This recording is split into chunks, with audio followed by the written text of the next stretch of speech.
தலைவர் அவர்களும் மாண்புமிகு முதலமைச்சர் அவர்களும் இன்னைக்கு எதிர்க்கட்சி தலைவராக இருக்கிற நானும் ஒரே காலேஜில் படிச்ச ஓல்டு ஸ்டூடெண்ட்.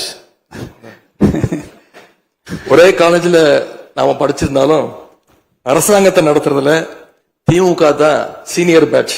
அது உங்களுக்கு தெரியும். 1967 ஆட்சிக்கு வந்தது திமுக தான். நாங்க தான் சீனியர்ஸ்.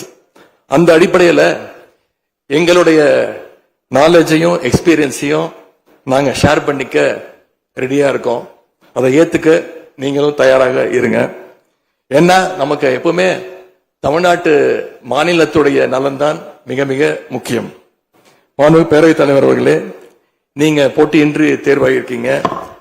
மாண்புமிகு முதலமைச்சரும் எதிர்க்கட்சி தலைவரான நானும் உங்களை அவை முன்னவரும் இந்த இருக்கையில உட்கார வச்சிருக்கிறோம், அமர வச்சிருக்கிறோம். இன்னைக்கு உங்க கையை பிடிச்சி அழைச்சிட்டு வந்து உட்கார வச்சிருக்கிறோம். இனி எங்க ரெண்டு தரப்பையும் நீங்க தான் கையை பிடிச்சி அரவணைச்சு கோவம் இல்லாம கோவப்படாம, நீங்க கோவப்பட மாட்டீங்கன்னு தெரியும். உங்களை கோவப்படுத்துற மாதிரி எந்த செயலையும் நாங்க செய்ய மாட்டோம். சட்டமன்ற ஜனநாயகத்தில் ஆளுங்கட்சி காதுகளாகவும் எதிர்கட்சி குரலாகவும் இருக்க வேண்டும். அதுலதான் இந்த அவையுடைய பெருமை நிச்சயம் அடங்கி இருக்கு.